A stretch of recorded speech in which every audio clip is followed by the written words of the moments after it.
Hello दोस्तों, कैसे हैं आप लोग। उम्मीद करता हूं कुशल मंगल होंगे। जैसा कि लगातार सीटेट की बेहद शानदार क्लास ला रहे हैं, आज फिर से सीडीपी की एक क्लास आपके लिए आ रही है और ये बेहद इंपॉर्टेंट होने वाली है। बशर्ते आप फोकस रखिए, 3 से 4 क्वेश्चन आपको निश्चित यहाँ से मिलने वाले हैं आपके एग्जाम में। लास्ट टाइम की क्लासें हैं ये, बेहद आपके लिए इंपॉर्टेंट। देखो पहला क्वेश्चन देखिए इसमें तुरंत जल्दी से जल्दी। तो पहला क्वेश्चन कह रहा है आनुवांशिकता से तात्पर्य निम्न में से किससे होता है। जो जेनेटिकली होती है उसका तात्पर्य किससे होता है। पहला कह रहा है शुक्राणु तथा अंडाणु से, कह रहा है गुणसूत्र और जीन्स से, या सत्री विभाजन अर्धसूत्र विभाजन से, या अर्धसूत्र से, या डीएनए या आरएनए से। तो किसका कह रहा है ये आनुवांशिकता जो होती है इससे तात्पर्य क्या होता है। तो ध्यान रखना शुक्राणु और अंडाणु से भी नहीं होता, अर्धसूत्र से या सूत्री विभाजन से नहीं होता, ठीक है ना। डीएनए और भाई आरएनए से भी नहीं होता। तो फिर किससे होता है। तो ध्यान रखना गुणसूत्र और जीन से। गुणसूत्र ट्रांसफर होते हैं, जीन जो होता है वो ट्रांसफर होता है, तब आनुवंशिकता को दर्शाता है, ठीक है ना। इसके साथ ही नेक्स्ट है निम्न में से कौन से सिद्धांत का प्रतिपादन फ्रॉयड द्वारा किया गया। किसके द्वारा। फ्रॉयड द्वारा। ये नाम से क्वेश्चन आपको पूछे जाते हैं। तो कह रहा है संज्ञानात्मक सिद्धांत, ये तो भाई जीन पे आज का था तो ये तो होगा ही नहीं। मनोसामाजिक सिद्धांत भी नहीं होगा। उद्दीपन और अनुक्रिया, मतलब अनुक्रिया और प्रतिक्रिया जिसे कहते हैं, ये भी नहीं दिया था। फिर कौन सा दिया था। इन्होंने मनोविश्लेषण का सिद्धांत दिया था। कौन सा दिया था। मनोविश्लेषण का सिद्धांत। तैयार कर लेना एक एक टॉपिक, 3 से 4 क्वेश्चन आपके लिए यहाँ से बनेंगे। कह रहा निम्न में से मनोसामाजिक सिद्धांत का प्रतिपादन किसने किया। अभी देखो ये क्वेश्चन आपके लिए बिल्कुल तैयार है। मनोसामाजिक सिद्धांत कह रहा है सिगमंड फ्रॉयड, एरिक्सन, ईबी हरलॉग, या निम्न में से कोई नहीं। तो ध्यान रखना इसमें एरिक्सन है, इन्होंने मनोसामाजिक सिद्धांत, देखो अभी मैंने जो फ्रॉयड का बताया था वो मनोविश्लेषण सिद्धांत था, लेकिन यहाँ कह रहा है मनोसामाजिक सिद्धांत। तो मनोसामाजिक सिद्धांत किसका है। एरिक्सन का है, ठीक है ना। इसके साथ ही नेक्स्ट क्वेश्चन है निम्न में से कौन सा सिद्धांत विकास से संबंधित नहीं है पूछा है। एक तो कह रहा कि भाई विकास से संबंधित है, एक कह रहा विकास से संबंधित नहीं है। तो कह रहा विकासात्मक एवं सतत प्रक्रिया, ये तो भाई विकास से संबंधित है। कह रहा विकास अंत्यक्रिया का परिणाम है, बिल्कुल अंत्यक्रिया का परिणाम इससे भी है। कह रहा विकास के विभिन्न पक्ष एक दूसरे पर निर्भर नहीं रहते, ये गलत हो जाएगा, ऐसा हो नहीं सकता। विकास जो है ना वो एक दूसरे पर निर्भर होता है, एक दूसरे की सहायता से ही आगे की ओर विकास हो पाता है, ठीक है ना। तो जैसे संसाधनों पर विकास निर्भर होता है, तकनीकी पर विकास निर्भर होता है, बिना तकनीकी के विकास नहीं हो सकता, बिना संसाधनों के विकास नहीं हो सकता, ठीक है ना। तो इसी तरीके से एक दूसरे पर निर्भर होता है। तो नहीं है, तो ये आंसर सी हो जाएगा। नेक्स्ट कह रहा है विकास सामान्य से विशिष्ट की ओर अग्रसर होता है, बिल्कुल।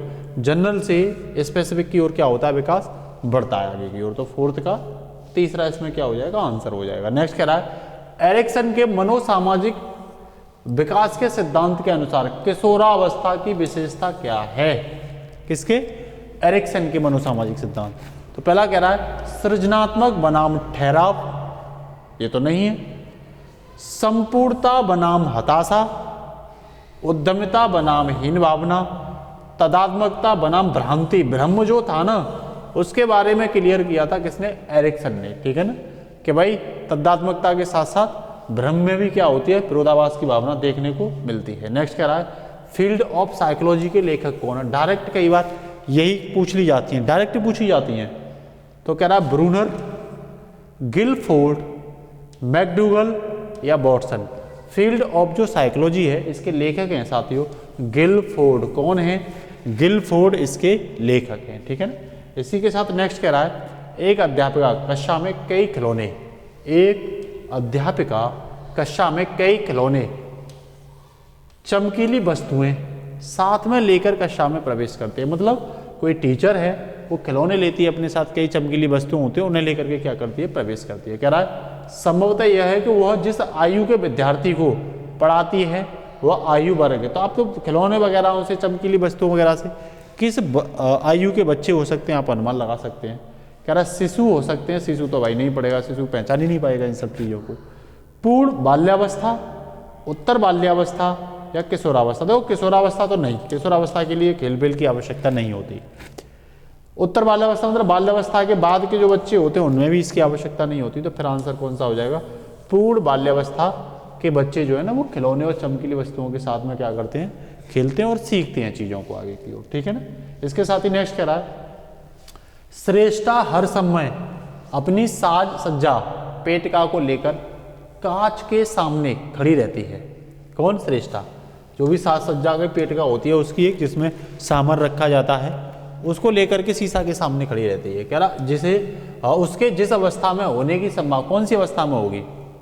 कह रहा उत्तर किशोरावस्था में, प्रौढ़ावस्था में। प्रौढ़ावस्था में तो कौन करेगा ये सब चीज़ें? बच्चे भी ज़्यादा नहीं करते, शेष अवस्था में भी नहीं की जाती ये सब चीज़ें। तो जो किशोरावस्था के, उत्तर किशोरावस्था, किशोरावस्था के बाद की जो अवस्था होती है उसमें वही इन सब चीज़ों के बारे में किया जाता है। ठीक है ना। इसके साथ ही नेक्स्ट है कार्ल सी गैरिसन। कौन? कार्ल सी गैरिसन ने किस विधि का अध्ययन किया? किसने?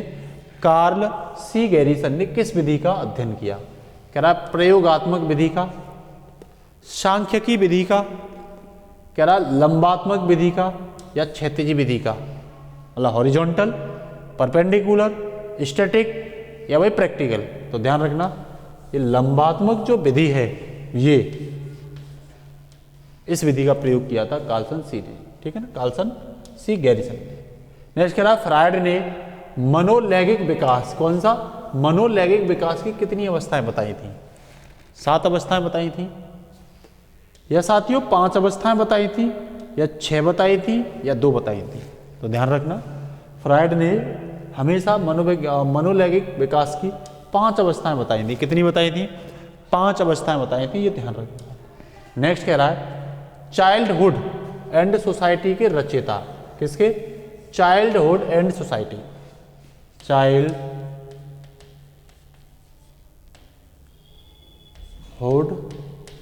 एंड सोसाइटी, गैस करिए, ये क्वेश्चन पूछे जाते हैं, इसके रचयिता कौन है? कह रहा फ्राइड, एरिक्सन, जॉन डीवी, या वॉटसन? तो ध्यान रखना एरिक्सन ने, एरिक्सन ने इसकी क्या की थी? रचना की थी। ठीक है ना। इसके साथ ही नेक्स्ट कह रहा है उलझन की अवस्था है। कौन सी अवस्था में ज़्यादा उलझन होता है?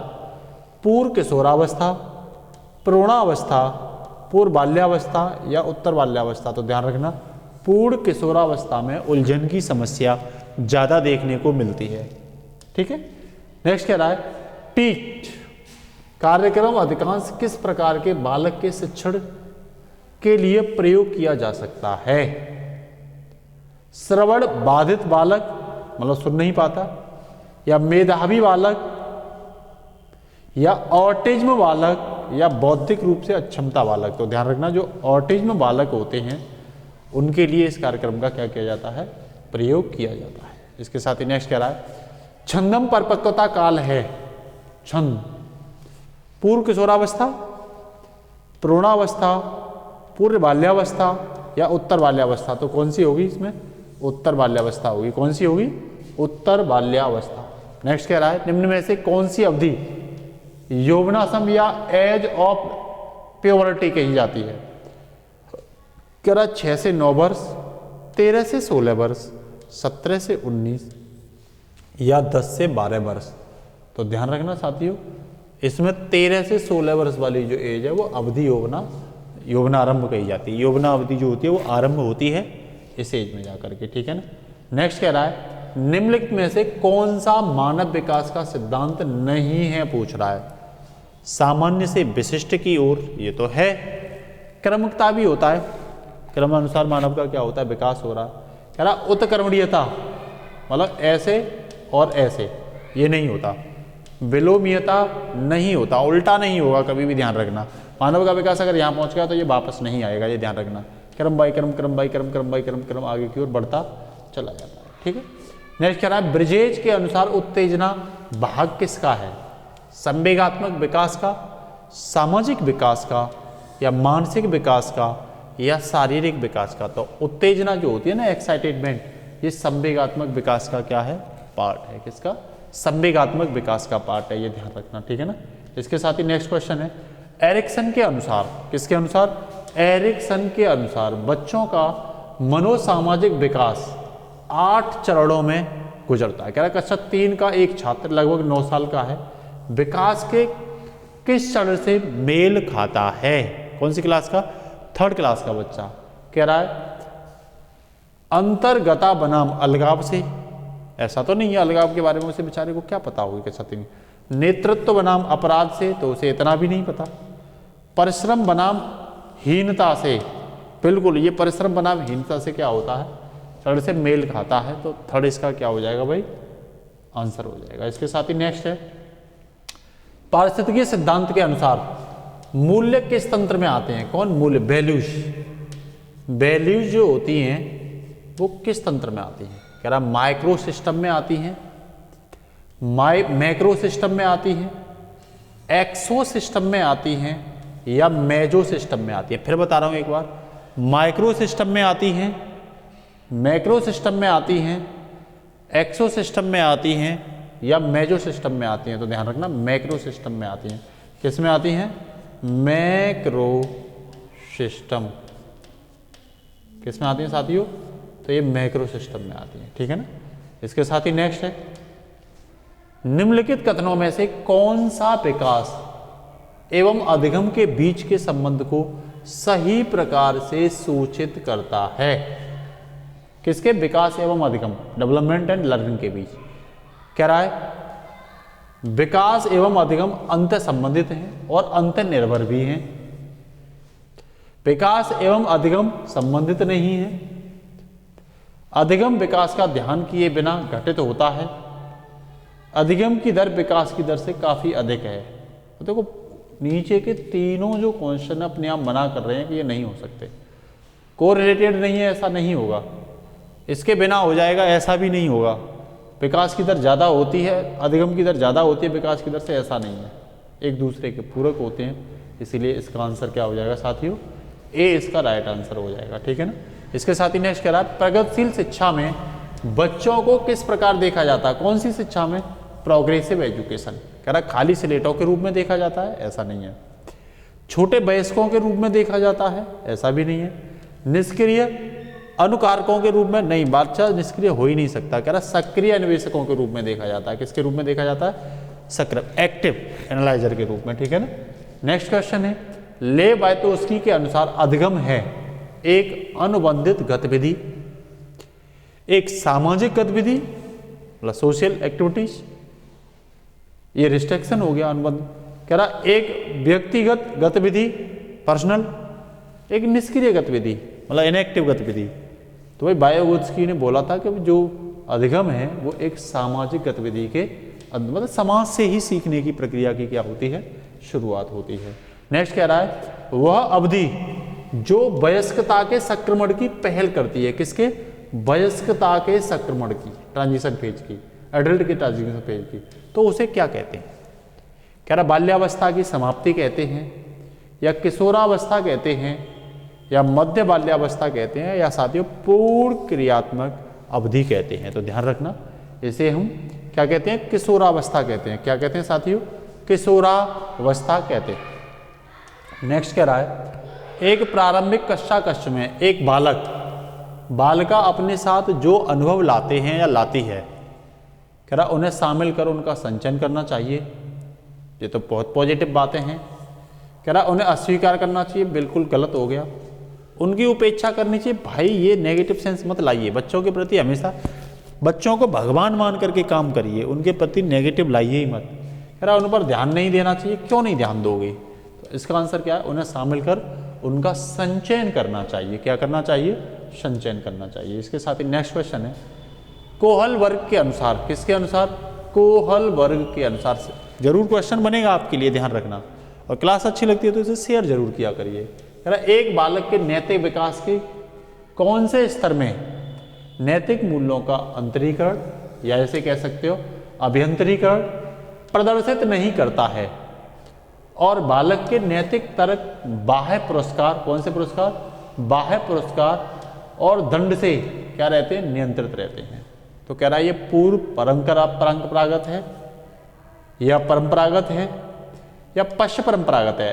ये कह रहा आप before traditional, traditional, after traditional, या यूनिवर्सल एथिकल प्रिंसिपल। तो ध्यान रखना, इसमें जो पूर्व परंपरागत है ये क्या हो जाएगा? इसका आंसर हो जाएगा।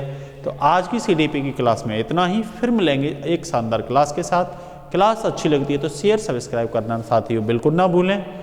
और प्यारे दोस्तों लाते रहेंगे आपके लिए फिर से शानदार क्लास है। अंतिम पहल में इन क्लासों को जरूर करके जाएं, अपने साथियों को शेयर करें और यहाँ से क्वेश्चन मिलने के पूरे चांस हैं। तो आज के लिए इतना ही। नमस्कार, जय हिंद, खुदा हाफिज़, अलविदा साथियों।